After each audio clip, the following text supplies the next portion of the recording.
If you're like me, you might be the only vegan at the holiday table this year. But don't worry, I've got you covered. I've got 3 main dishes that are delicious, easy to prepare, don't take a lot of time, and are budget friendly. These also come with a bonus that even my non-vegan family members love these recipes. So let me show you what the first one is. I am going to make some stuffed acorn squash. I'm going to make a wild rice and mushroom stuffing, and it is so delicious and it's so super easy. Let me show you what I'm going to do first. First, I just want to get my acorn squash roasting, and I have preheated the oven to 375, and I have just lined a baking tray with some parchment paper, and I'm just going to chop these in half. So once I've got these chopped in half, I'm just going to take a spoon and scoop out the seeds and the stringy part of the pulp there. Look how much seeds and pulp are in this. It smells good. It smells really good too. Some people don't like the smell of the raw pumpkin seeds when it goes in, when you first cut it open, but I like the smell of that. And I'm pretty sure I have some birds and some chipmunks out in the side yard under the big oak tree that would also enjoy these seeds. So I'm not going to compost this, but it's not going to go to waste. I'm going to feed all the little Disney creatures that live out there under my big oak tree. They've had a rough October. We had a big hurricane, and a lot of the trees are down, so everybody's scrambling the last minute of the fall to find a new home. It's kind of off subject, but there's a peek into my little vegan mind there. These make such a festive holiday dish. It looks so pretty on your holiday table, and it hits all of those notes that you want with a holiday main dish. Okay, and let me show you how I get the little stem off of there. I just take your knife and kind of, usually they pop right off, but of course this one won't. You can take the back of the knife, there you go. Just the back of the knife even, and it should pop right off like that. So it will sit flat on our baking tray. And let me show you what I am going to season these with. Very, very simple and very delicious. All I have here is some melted vegan butter. If you don't want to use butter, you could also use tahini or almond butter, or just leave it out completely and mix your spices with a little bit of water. You could also even use avocado oil, coconut oil, or olive oil. But I have just about a tablespoon of melted vegan butter, and for the spices, I just have a teaspoon each of cinnamon, salt, and rubbed sage. And I'm just going to pour those right into the butter. And I'm going to add about 2 tablespoons of maple syrup.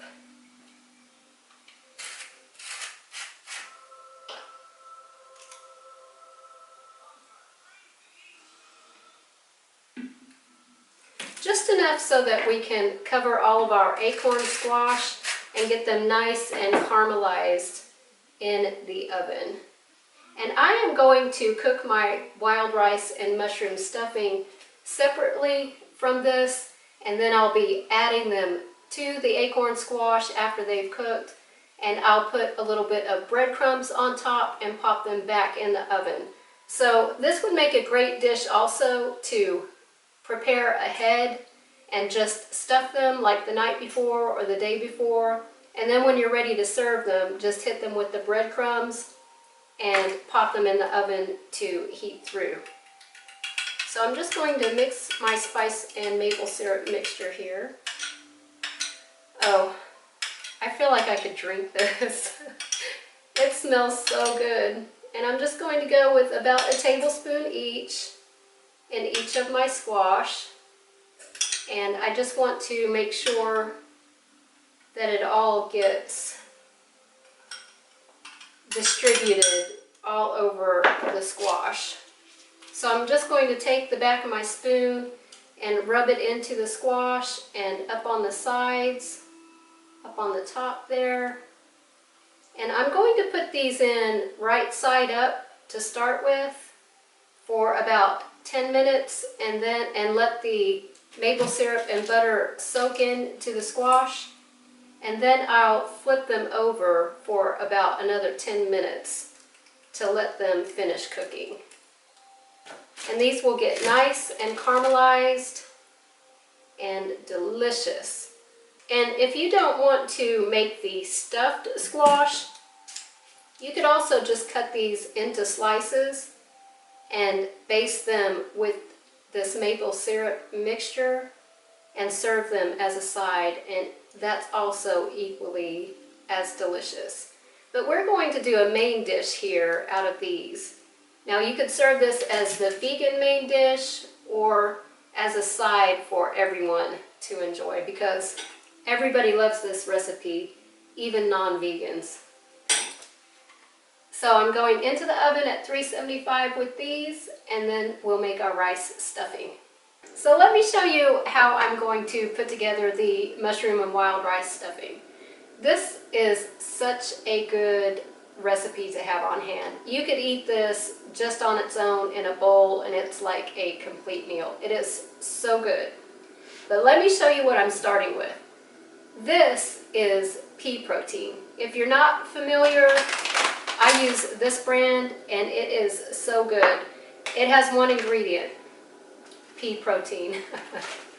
And that's it. And I can put a link to this if you're interested in trying it. I have fallen in love with it. It's so good in so many different things. Making tacos, veggie burgers, anywhere you would use like a ground meat and you don't want to take the time to like do a lentil meat or a walnut meat, the pea protein is really good. And it tastes like whatever you put on it. It doesn't have any weird, funky flavor. And to me, I would rather use this than use like a ground up fake meat like Beyond or Impossible. Now, I'm not saying those aren't delicious and they don't make great things, but they are a little high in saturated fat. And if you're trying to avoid that, I highly recommend this pea protein. Get your protein in, have it be delicious, and have it be easy for you, right? So I have about a cup of that. I have 1 yellow onion, and I'll only use about half of this, so about a cup of yellow onion, 2 cloves of garlic, 6 or 7 cremini mushrooms, and you can use whatever your favorite mushroom is, and 1 stalk of celery, and I have 4 cups of vegetable broth with 2 cups of wild rice blend, and this is the one that I found this week. Wild rice has been hard to find lately for whatever reason, so this is the one I found at my local grocery store. And for spices, what I'm adding in is just some salt and pepper. I have some mushroom powder and some sage and some rosemary. You could also use thyme, and I do have some out in the garden. I might go pick a little bit of that, but we'll see. I'm going to just go ahead and chop up my veggies and get them ready to go into the pan. And I'm just going to kind of dice these really small. If you have a food processor, you can go ahead and just pop these all in the food processor in big chunks and, chop them up pretty small. Or you might have one of those fancy little choppers that you just put it in and slam it down and it chops things up evenly for you. I don't have one of those, so my knife is going to work just fine.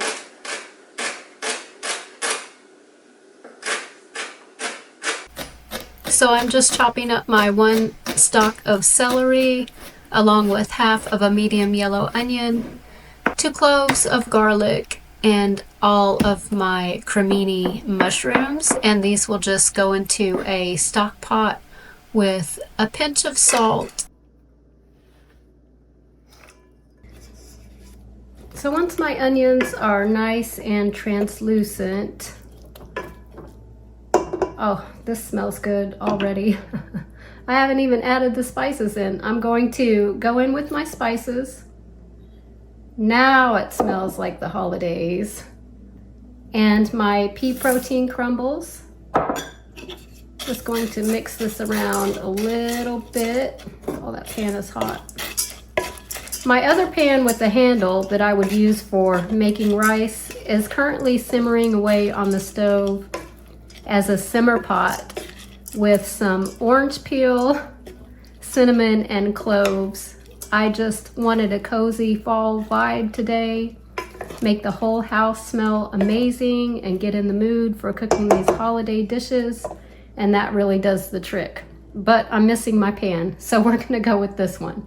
So into the stock pot there, I have 4 cups of veggie stock and 2 cups of rice. I hope this works. This rice might be popping out the top of this pan. I might have to pour this into another pan, we'll see. So I'm going to bring this to a boil, and wild rice takes a little bit longer than regular white rice or brown rice. So we're going to bring this to a boil, reduce it to a simmer, then I'll pop a lid on and let it cook for 35 to 40 minutes. All right, so my rice is cooked and my squash is cooked and out of the oven. And how pretty are these? It's just so fun and festive. They're still a little bit hot. I'm just going to flip them over. Oh, they smell amazing. And these are nice and soft, not too mushy, but cooked until they're nice and tender. And I have gone ahead and turned up the oven to broil so that we can pop these back in. And I have here just about a ½ cup of fresh chopped parsley, just to add into my cooked rice blend here at the very end. And this is plenty of rice to have extra to serve on its own as a side dish. And I did end up having to put that in a larger pot. Make sure you have a big enough pot to cook your rice. That was my mistake. So just mix in that fresh parsley. It smells so good. And I'm just going to fill up each of my squash, my little squash bowls here. You could also do this with the mini pumpkins or butternut squash. I just happen to really love acorn squash. And you can usually, at least in my area, you can usually only find them in the fall. So I like to use, when they're in season, I like to use them up because I really love them. And for a main dish, this serving size, 1 per person, is really a good serving size for an acorn squash. Okay, and for just a little bit of texture, I'm just going to sprinkle on some breadcrumbs on the top. And this is optional. These are so good just like this. There's really no reason, you can't just eat them just like this. But I think it's kind of nice and kind of festive to hit them with a little bit of breadcrumbs and pumpkin seeds, which I left on the table. Okay, and just a couple of pumpkin seeds, just for texture.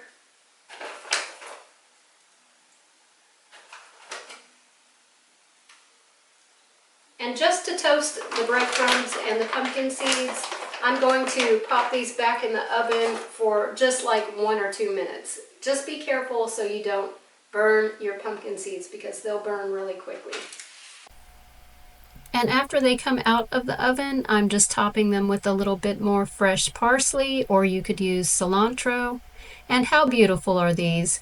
These are so fun and festive, and who would not absolutely love one of these as a holiday main dish? So the next recipe I have for a main dish or a side dish are stuffed shells. Because who doesn't love a creamy pasta, right? Any holiday, any occasion, any night of the week, I will take a creamy pasta. So what I've done is I've just set some water on the stove to boil, and I have laid out my jumbo pasta shells in a baking tray. This is the tray I'm going to use to bake them in. And just so I don't overcook way too many shells, which has been a mistake in the past, this little trick will help you. Just line the bottom there till it's almost completely covered, and it will be the perfect amount of shells for your baking dish. Pretty easy, but I never thought of it until recently. So for my ricotta stuffing, I just have one whole block of super firm tofu, because I think the super firm makes the best texture for ricotta once you mix everything in. So I'm just going in with this whole package. And you can double this recipe if you're feeding a crowd, or if you want to have an extra pan to put in the freezer. This is a great meal prep meal to have ready in the freezer. I would just use one of those foil pans, and before the baking stage, after you've done everything and put it together, before you bake it, just wrap it up really good and put it in the freezer. And you can thaw it out or put it right in the oven from frozen and have an easy weeknight meal. Okay, so I've got that in there. That was a little bit more difficult than it needed to be.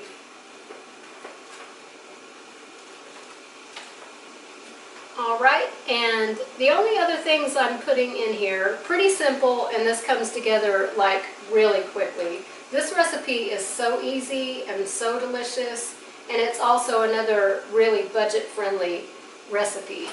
So I have my tofu in here. My other ingredients are just garlic powder and salt, about a tablespoon of garlic powder and a teaspoon of salt. You can do that to taste. I have 2 tablespoons of lemon juice. I have about 1/3 of a cup or 3 tablespoons of fresh chopped parsley. And I'm going to go in with about 4 tablespoons of nutritional yeast. Also do this to taste.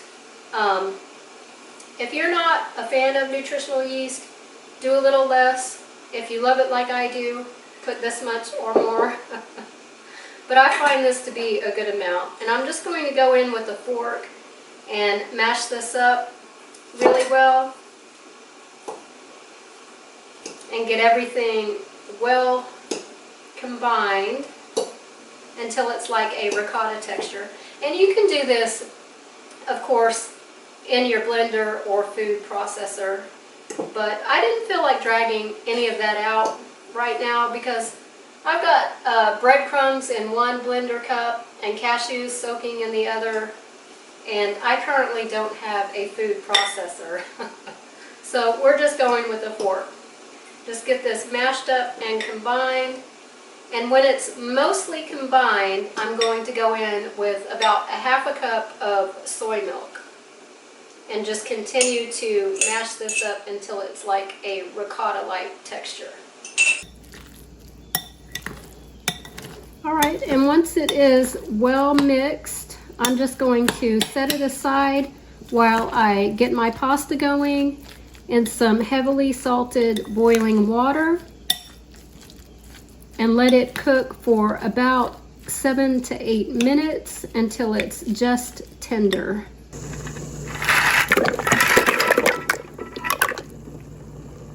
All right, so while my pasta cooks, I'm going to quickly put together my creamy sauce to pour over the top. And I have here just 1.5 cups of cashews that I have soaked. I have about a cup of pumpkin puree.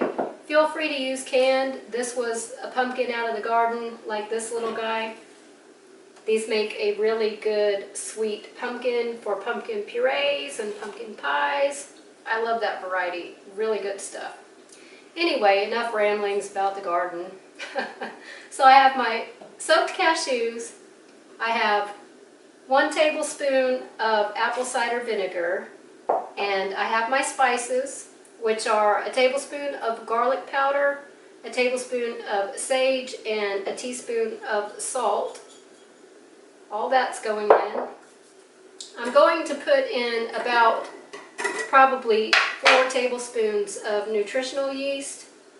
Again, just put that in to taste. I really like the flavor of it. It makes it taste nice and cheesy. And we're doing a big, pan of pasta, so it's not too much. It might sound like a lot, but it's really not too much. So in that goes, and I'll put my pumpkin puree.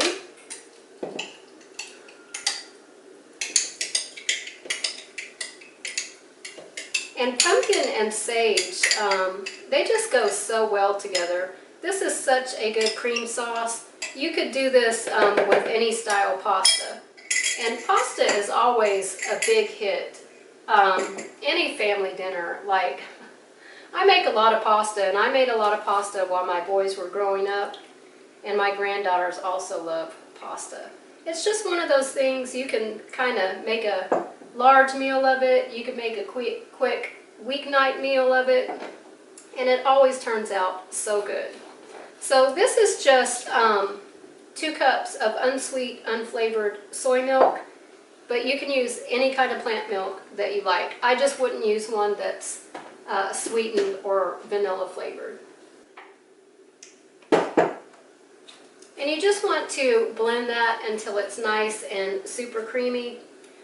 If I had a larger blender, I'm going to have to do this in 2 batches because I don't have a large enough blender, and I don't currently have a big blender. Maybe Santa will bring me one this year. So I'm just going to pour most of this in here, and I'm going to mix it and whisk it a little bit more thoroughly in the bowl because we want a good large amount of this cream sauce. And I'm just going to put the rest of my soy milk in there. I didn't want my blender to be overfilled. That's bad news. I don't know if you've ever done it with one of these NutriBullets, but it will all start coming out the sides, and it's not good. It's not pretty. Don't do that. All right, that looks good.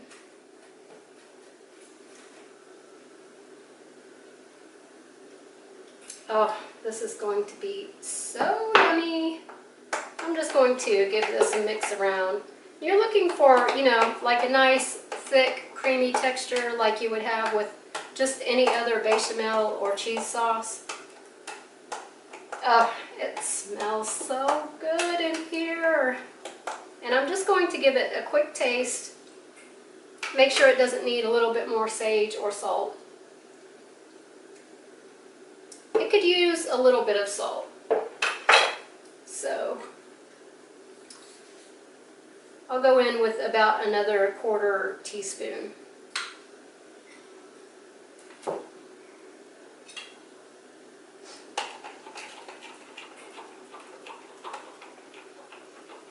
And yes, don't come at me. I just used that spoon. But this is meal prep for me this week. This isn't actually holiday meal, so this is just for me and Mr. Tony. And Mr. Tony's kind of an ogre. That's my husband. He has terrible kitchen manners. I shouldn't say that about him, but he doesn't mind if I use the spoon.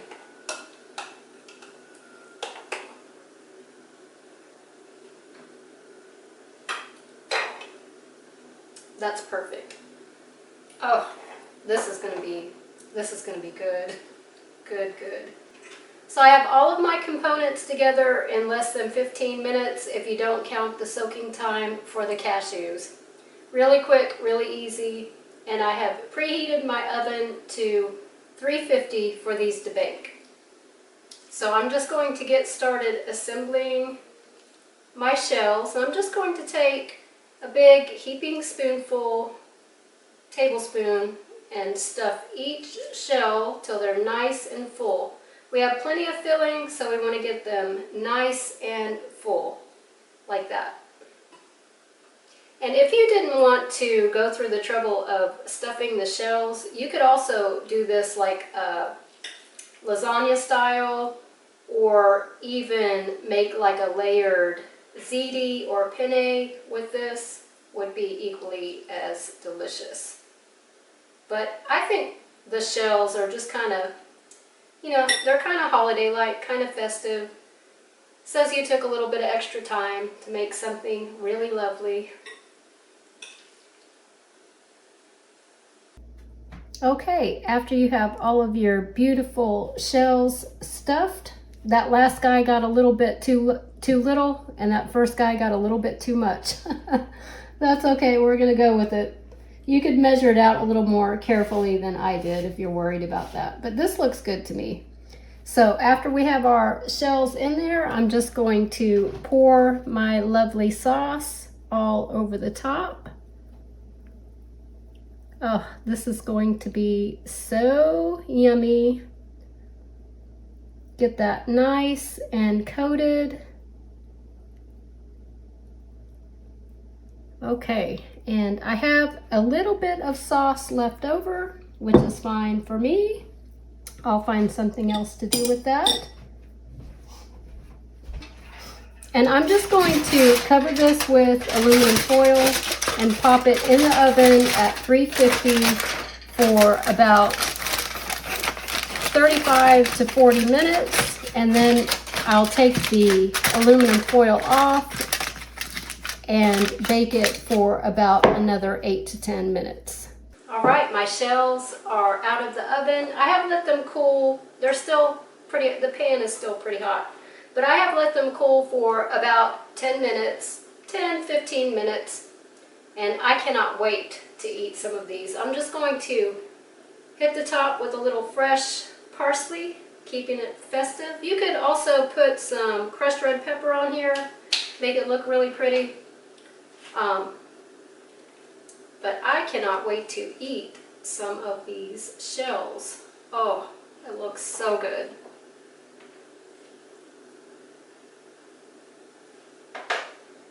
A little bit more parsley on there just to make it pretty. And I have to have a taste. The ricotta filling is nice and creamy, but it stayed thick and in the shell. Oh, my mouth is watering. I can't wait to eat this. I guarantee you, even your non-vegan friends and family are gonna love this one.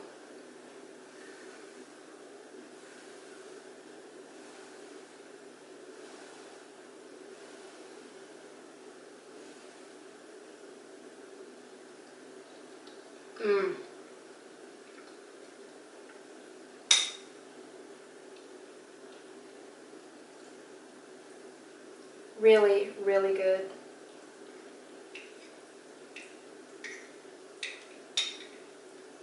Really, really good. I'm excited to have this.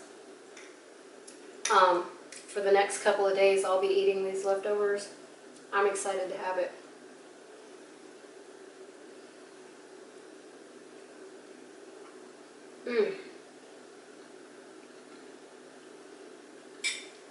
Okay. Let me get on with the next recipe. This next recipe is a vegan holiday staple with a little bit of a twist. If you've been vegan for a while, you have probably had a lentil loaf or a nut loaf with some type of sauce or topping or gravy.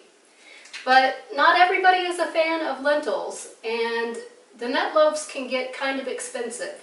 So I have a twist on the traditional holiday loaf. Still has all of the holiday flavors, but it's a little bit more family friendly and it's way more budget friendly than the nut loaf, I have to say, because lentils are also very budget friendly. But I have a few people around that don't particularly care for lentils. I don't know. I don't know what's up with that. I thought everybody loved lentils, but not everybody does. So this is actually a chickpea and cannellini bean veggie loaf, and it is really delicious. So I'm just going to start by sauteing my veggies, and I just have onions, celery, and carrots that I have finely diced, and I just have a little bit of water in my pan to get those going. And I'm just going to saute these until they're nice and translucent. And these are really simple ingredients. 2 cans of beans, a few veggies, some spices, and a flax egg, and breadcrumbs. Super affordable, super easy. And as soon as those veggies hit the pan, It smells good. And I'm going to use about a full teaspoon or half a tablespoon of veggie stock bouillon in there. And this one is really good if you haven't tried it. It's just the better than bouillon vegetable stock. They have different flavors and they're all pretty good. But make sure you read the label because the one that's beef looks pretty similar to this one. So just read the label so you don't accidentally pick up the wrong one. And it adds like a really good, rich, deep flavor. And for my flax egg going in the loaf, that's just 1 tablespoon of ground flaxseed with 3 tablespoons of water.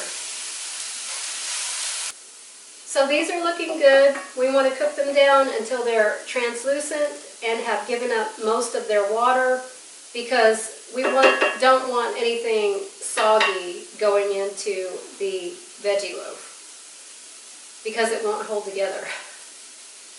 And I have just gone ahead and lined a regular bread loaf pan with some parchment paper.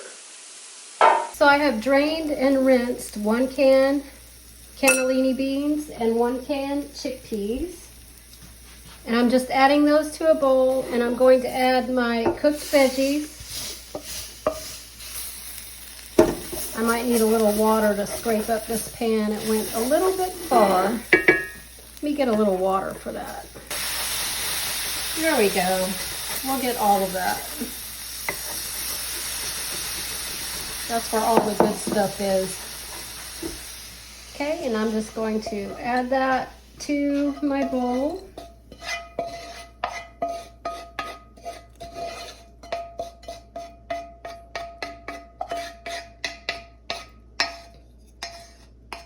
And I am going to immediately clean my iron skillet. All right, and from here I'm just going to add all of my remaining ingredients, including my spices, which are a tablespoon each of poultry seasoning, garlic powder, onion powder, sage, and a teaspoon each of salt and pepper. Make sure I get all of that in there. Oh, and a little bit of rosemary. And I will make sure and put the full recipe in the description box if you decide you want to make this. It's a really good one. I hope you'll try it. So all the ingredients just going into the bowl together, my flax egg, my spices, just like a regular good old-fashioned meatloaf if you've ever had one. Except we're using a little bit better ingredients. And if you have a food processor, again, you can just use your food processor. I don't have one, so I'm just going in with a potato masher and am going to mash this by hand. And it still comes together like super quickly. And the oven has preheated to 375. And once you get it mashed in a little bit and get that flax egg worked in through it a little bit, then you can add your breadcrumbs. I have about 1.5 cups of breadcrumbs. And I just have regular unflavored breadcrumbs. These are, I just blended up some toasted sourdough that I had left over. You can use any kind of breadcrumbs, or you could even use crackers. Either of those would work. The seasoned Italian breadcrumbs also would be good in here. I usually don't buy breadcrumbs because I make so much sourdough bread, I end up not eating it all and making croutons with it. So I usually have some of that on hand, and I did today. So you can make this as smooth or as chunky as you want it. I like to leave like a few, like mostly whole beans in there for it to have a little bit of texture. Okay, and I'm just going to add the final ingredient, which is just a little bit of fresh chopped parsley. I have about 3/4 cup there. That's what these little bowls hold. About 3/4 to a full cup of whatever you put in them. And these are pretty nice. If you have a Dollar Tree near you, that's where I got these. They're really good for prep and really affordable. All right, and from there, I'm just going to mix this together with my spoon.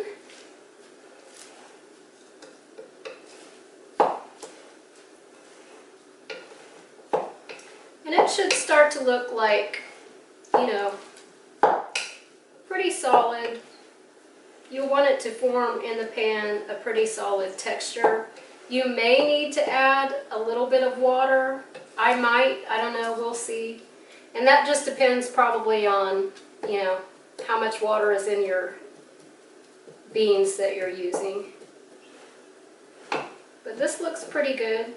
You just want it to come together until you can form like a ball like this, and it will stay together. So that looks good to me. And from there, I'm just going to go into my loaf pan with this and just press it in and press it down. You want it to be pressed in nice and firm so that it will hold together. And that flax egg will really help it hold together. That's what's going to be the binder here. There, and press it down pretty good. Got a little carrot trying to escape there. Make sure it's nice and even so it looks nice when it comes out of the oven. And you can use any kind of veggies you want in here. This is a good place to maybe use some finely chopped kale, or bell pepper would be good, depending on how you want to flavor it. I'm keeping this pretty traditionally holiday flavored, but you could make this any kind of flavor. You could make a spicy one or a barbecue one and just switch up the spices to whatever you like. This is just an idea for something different you might not have tried. And you know, if you are new to being vegan this year and this is your first Thanksgiving, first of all, welcome to the club. Second of all, don't stress yourself out. It can be a little bit overwhelming that first holiday season if you're the only one that is trying to eat whole foods, plant-based, or vegan. It can seem a little bit overwhelming. Don't let it be. Just enjoy your time with your family and make something simple like one of these meals. Make something special for yourself. It doesn't have to be elaborate or expensive, and you don't have to try to make everything like you would a traditional, holiday meal. You can if you want, but it might be a little bit overwhelming your first year being vegan. Don't make it too complicated, I guess is what I'm saying. Keep it fun and easy. I'm just going to go into the oven with this at 375, and I'll just let it warm up in there while I make a glaze for the top. All right, for my glaze, this might seem a little bit strange or odd, but hear me out. I have ketchup, cranberry juice, 100% cranberry juice, no sugar, nothing else added, some maple syrup, and some miso. This is going to be like a sweet and tangy barbecue type sauce. The ingredients may seem a little weird, but it comes together actually really nicely. So I'm going in with about a tablespoon of red miso, a tablespoon of maple syrup, maybe a tablespoon and a half. I like it a little bit sweet, and I love maple syrup. And I'm going to go in with about a quarter cup of cranberry juice. I'm running out and I need some more. This is a really good brand. If they have it where you live, I highly recommend. It's my favorite. And some ketchup. And Mr. Tony loves ketchup with his air fryer fries, so we always have a lot on hand.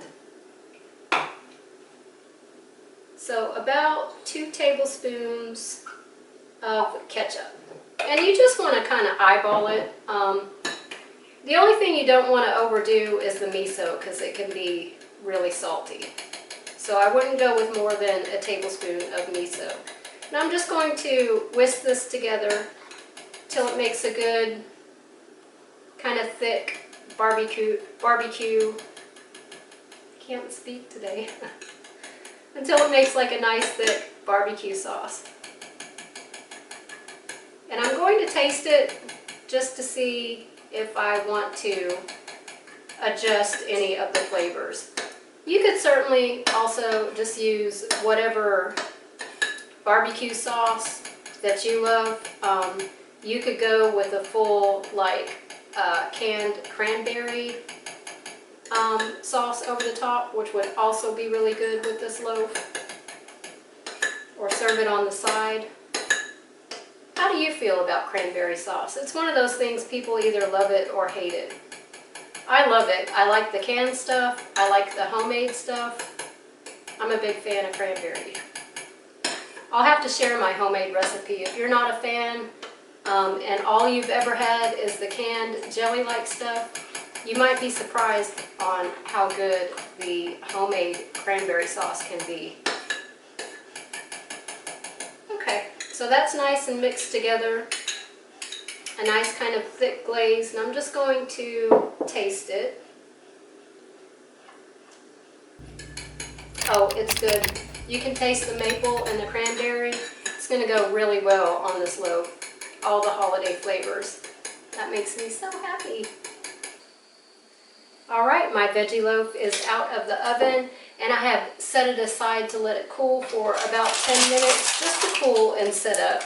And I'm just going to transfer it to a serving tray so we can cut into it and you can see how nice it is. So I'm just going to slide it off the parchment paper onto a serving tray, and I'm going to cut a slice of it. And I'm just going to cut off a slice here for myself. It's still really hot. I think it could have cooled like another 5 or 10 minutes.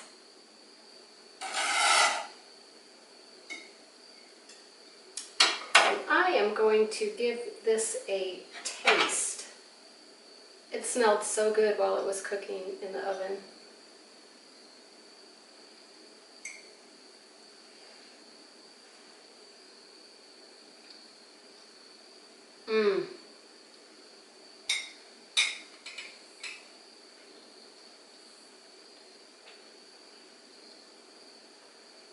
I'm telling you, you have got to try this. You have got to make this. So good. So if you're like me and you're not a fan of like tofurkey roast or seitan hams that they have in the store this time of year, try this. This is going to hit the spot. It has all of those holiday flavors, and that glaze is just the perfect note for this loaf. Definitely give this one a try. This is a holiday main.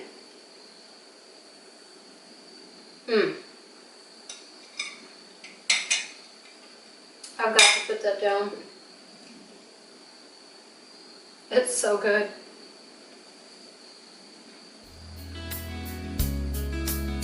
As always, I really appreciate you guys watching. I hope you got some good ideas for your holiday table this year. Let me know what you're making and what you're making for dessert, which I've got to start planning now because that's my favorite part, dessert. So stay tuned. I'll be making some sides, some pies, and some snacks also for your vegan holiday meal. Thanks for watching, and if you haven't yet, make sure to give me a like and subscribe to the channel. It really helps to let me know that you like what I'm doing, and comment. Let me know what you would like to see. And I'll see you next time. Bye!